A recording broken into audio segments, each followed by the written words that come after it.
The overall goal of this procedure is to develop a simple, efficient, and scalable method for transient recombinant protein production in a plant-based system using the agro-infiltration technique.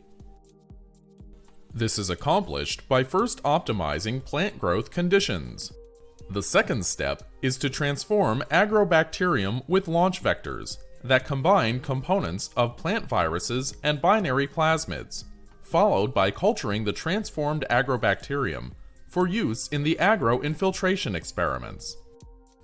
During Agrobacterium infiltration, the plants are flipped upside down, and aerial parts are submerged in an Agrobacterium suspension.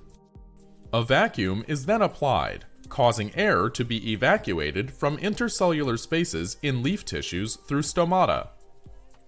Rapid repressurization following release of the vacuum results in the infusion of the Agrobacterium suspension into leaves.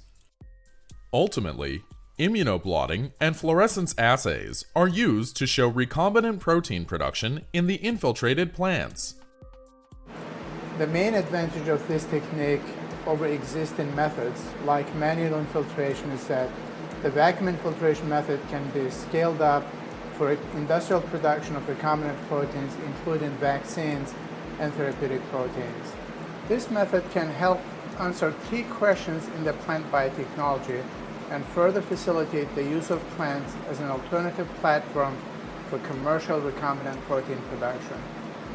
We first had the idea for this method when we found out that scaling up agroinfiltration in soil-grown plants is challenging for several reasons. Soil contains pathogens such as